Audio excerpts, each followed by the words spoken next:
বিসমিল্লাহির রহমানির রহিম। গত পর্ব যেখান থেকে শেষ করেছিলাম সেখান থেকেই শুরু করা যাক। অনেক গুহানই পৃথিবীর দিকে ধেয়ে আসতে চায়, অথচ আমরা ভুলে যাই আল্লাহ সুবহানাহু ওয়া তাআলাই এই আকাশমণ্ডলী ও পৃথিবী, এর মাঝে সমস্ত কিছু তিনিই সৃষ্টি করেছেন যেন আমরা বুঝতে পারি আমাদের ক্ষুদ্রতা।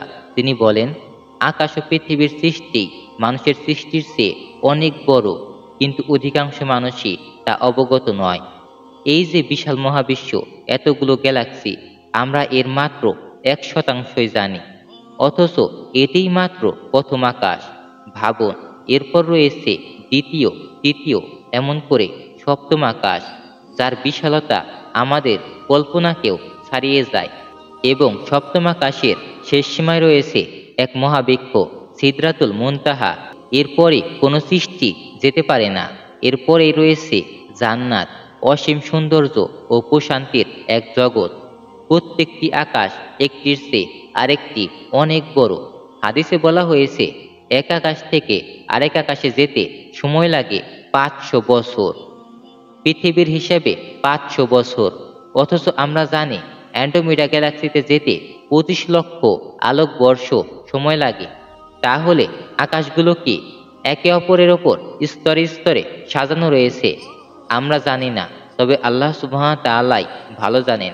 হতে পারে এমন কিছু পথ রয়েছে যা সময় আর স্থানের সীমাকে ভেঙে দেয়, যেমন ওয়ার্মহোল। এগুলো কোনো প্রাকৃতিক ঘটনা নয়, বরং আল্লাহ সুবহানাহু ওয়া তাআলার ইচ্ছায় স্থাপিত দরজা, আকাশ ও পৃথিবীর মাঝে চলাচলের পথ।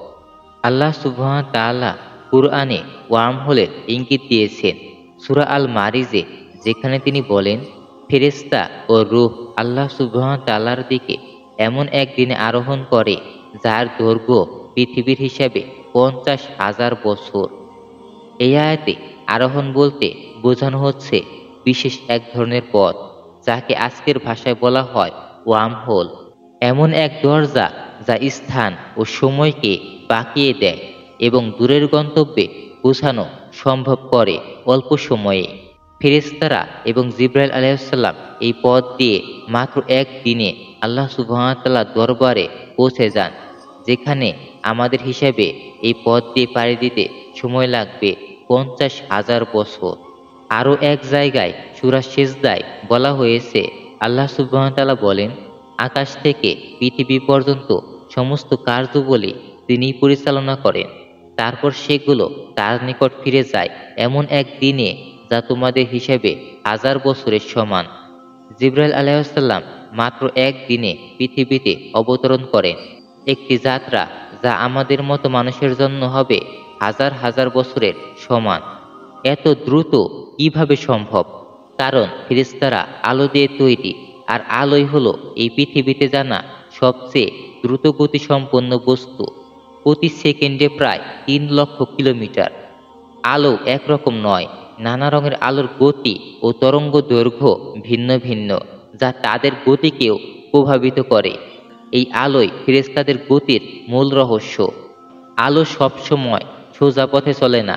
উদাহরণস্বরূপ, কাচের ভেতর দিয়ে যাওয়ার সময় বিভিন্ন রঙের আলো ভিন্ন ভিন্ন গতিতে চলে। এমনকি মহাকর্ষও আলোকে বাঁকাতে পারে, যা আইনস্টাইন তার সাধারণ আপেক্ষিকতার তত্ত্বে প্রমাণ করেছিলেন, যার পেছনে তার সময় লেগেছে 15 বছর। আমরা জানি না ফেরেশতারা কোন ধরনের আলো দিয়ে তৈরি। হতে পারে এমন এক ধরনের আলো যা মানুষ এখনো আবিষ্কার করতেই পারেনি। তবে এটা নিশ্চিত যে তারা অত্যন্ত দ্রুতগামী, আর তাদের মধ্যে সবচেয়ে প্রধান ফেরেশতা হলেন হযরত জিবরাইল আলাইহিসসালাম। তার গতি হয়তো অন্য সব ফেরেশতাদের চেয়েও অনেক বেশি। প্রত্যেক ফেরেশতার দায়িত্ব আলাদা।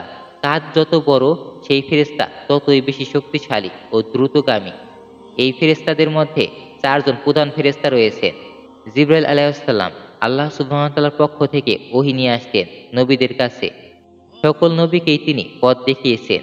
সব মিলিয়ে 1,24,000 নবী, যাদের মধ্যে 315 জনই ছিলেন রাসূল। কুরআনে যাদের নাম উল্লেখ রয়েছে তাদের মধ্যে রয়েছেন হযরত আদম আলাইহিসসালাম, হযরত নূহ আলাইহিসসালাম, হযরত ইব্রাহিম আলাইহিসসালাম, মূসা, ঈসা, ইউসুফ আলাইহিসসালাম এবং আমাদের সর্বশেষ নবী হযরত মুহাম্মদ সাল্লাল্লাহু আলাইহি ওয়াসাল্লাম।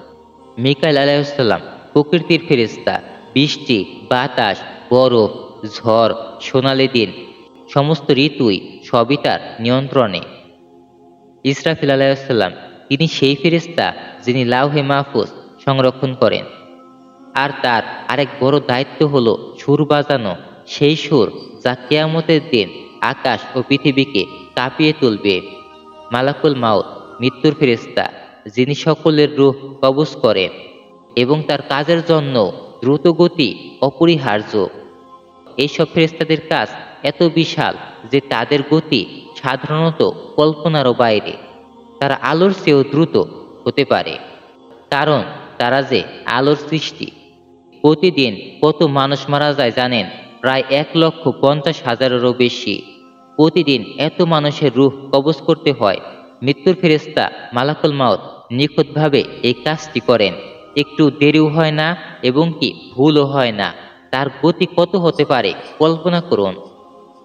যদি তিনি আলোর গতিতে চলেন তাহলে তার জন্য সময় দাঁড়িয়ে যায়, অর্থাৎ তিনি একসাথে যত ইচ্ছা রূহ কবজ করতে পারেন কোনো সমস্যা ছাড়াই। জিবরাইল আলাইহিস সালাম সব ফেরেশতাদের মধ্যে সবচেয়ে সম্মানিত। তিনি ওহীর দায়িত্ব পেয়েছেন, কারণ তিনি ছিলেন প্রথম সৃষ্ট আত্মাসহ এক ফেরেশতা। রাসূল সাল্লাল্লাহু আলাইহি ওয়াসাল্লাম বলেন, জিবরাইলকে আমি আসল রূপে দেখেছিলাম 600টি বিশাল পাখা সহ, যা পুরো আকাশকে ঢেকে দিয়েছিল। এত বড় পাখা কেন? কারণ তার কাজের জন্যই তো দরকার গতি, শক্তি আর সুরক্ষা। তার গতি কত দ্রুত হতে পারে সেটা বোঝা যায় যখন ইউসুফ আলাইহিসসালামকে কুয়োয় ফেলে দেওয়া হয়েছিল। তখনই জিবরাইল আলাইহিসসালাম তাকে ধরে ফেলেন ঠিক সময় মতো। তার আঘাত যেন না লাগে কিংবা মৃত্যু যেন না হয়। এমন আরো অসাধারণ ফেরেশতা রয়েছেন, যেমন 4 জন ফেরেশতা রয়েছেন যারা আল্লাহ সুবহানাহু ওয়া তাআলার আরশ বহন করে। কিয়ামতের দিন এই সংখ্যাটা হবে 8। তাদের আকৃতি এতটাই বিশাল যে তাদের কাঁধ থেকে পা পর্যন্ত কোনো পাখি যদি উড়ে যায় তার সময় লাগবে 700 বছর। এই ফেরেশতারা যারা আল্লাহ সুবহানাহু ওয়া তাআলার আরশ বহন করেন, তাদের মাথা রয়েছে সপ্তম আকাশের ওপরে আর পা রয়েছে সবচেয়ে নিচের স্তরে। ভাবা যায় কেমন তাদের বিশাল আকৃতি। তাহলে আল্লাহ সুবহানাহু ওয়া তাআলার আরশ কত বড় হলে তা এমন বিশাল ফেরেশতারা বহন করতে পারেন। আর আল্লাহ সুবহানাহু ওয়া তাআলা যিনি সমগ্র জগতের পালনকর্তা, না জানি তিনি কত মহান এবং পরম দয়ালু। হাদিসে এসেছে আল্লাহ সুবহানাহু ওয়া তাআলার নূর রয়েছে। কি ধরনের নূর? সম্ভবত আলোর চেয়েও দ্রুত গতি সম্পন্ন, যা আমাদেরই বোধের বাইরে এবং সমগ্র সৃষ্টি জগতের বোধের বাইরে। রাসূল সাল্লাল্লাহু আলাইহি ওয়াসাল্লামের জীবনে সবচেয়ে বিশেষ রাত ছিল মিরাজের রাত। এক রাতেই তিনি মক্কা থেকে বায়তুল মুকাদ্দাস এবং সেখান থেকে 7 আকাশ পাড়ি দেন। এই সফর ছিল আধ্যাত্মিক, অলৌকিক এবং সম্পূর্ণ আল্লাহ সুবহানাহু ওয়া তাআলার ইচ্ছায়। তার সাথে ছিলেন ফেরেশতা জিবরাইল আলাইহিস সালাম এবং তার আশ্চর্য একটা বাহন ছিল যার নাম ছিল বুরাক। বুরাক ছিল এমনই এক সৃষ্ট প্রাণী যার প্রতিটি পা ফেলার দূরত্ব ছিল যত দূর পর্যন্ত চোখ যায়। এই বাহনে চড়ে রাসূল সাল্লাল্লাহু আলাইহি ওয়াসাল্লাম মক্কা থেকে জেরুজালেমে পৌঁছে যান, যেখানে সাধারণত যেতে মাসখানেক সময় লাগে। তিনি সেখানে পৌঁছে তার বুরাককে বেঁধে মসজিদুল আকসাতে নামাজ আদায় করেন।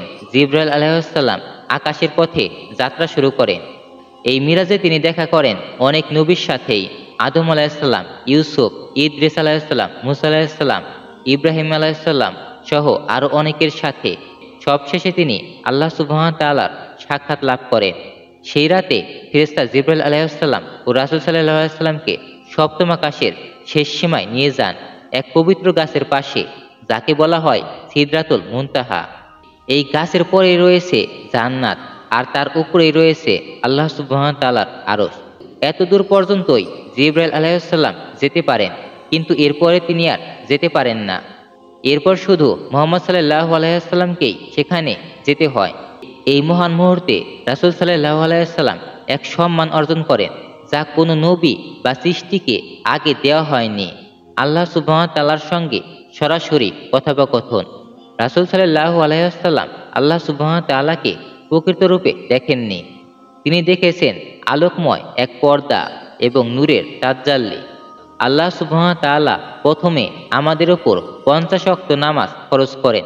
রাসূল সাল্লাল্লাহু আলাইহি ওয়াসাল্লাম যখন ফেরার পথে মুসা আলাইহিস সালামের সঙ্গে সাক্ষাৎ করেন, তিনি বলেন, তোমার উম্মত এতগুলো নামাজ আদায় করতে পারবে না। আল্লাহ সুবহানাহু ওয়া তাআলার কাছে ফিরে যান এবং তাকে অনুরোধ করুন। রাসূল সাল্লাল্লাহু আলাইহি ওয়াসাল্লাম বারবার আল্লাহ সুবহানাহু ওয়া তাআলার কাছে যান এবং শেষ পর্যন্ত 5 ওয়াক্ত নামাজে নামিয়ে আনা হয়। এই সফরে রাসূল সাল্লাল্লাহু আলাইহি ওয়াসাল্লাম জাহান্নামের 7টি স্তরও পরিদর্শন করেন, যেগুলো হয়তো প্রতিটিই আলাদা আলাদা এক একটি মহাবিশ্ব। জাহান্নাম ও জান্নাতের সময়ের গতি পৃথিবীর চেয়ে অনেক ধীর। একদিন জাহান্নাম সমান পৃথিবীর 1000 বছর। আর রাসূল সাল্লাল্লাহু আলাইহি সাল্লামের এই সফর ও সময়ের গতি বিবেচনায় 1000 বছর হওয়ার কথা, কিন্তু যখন তিনি ফিরে আসেন মক্কায় তখন কেবল কিছু সময় পেরিয়ে গিয়েছে। রাসূল সাল্লাল্লাহু আলাইহি সাল্লাম এই অলৌকিক সফরে গিয়েছিলেন ভবিষ্যতের দিকে কয়েক ঘন্টা অগ্রসর হয়ে আবার সেখান থেকে ফিরে এসেছিলেন।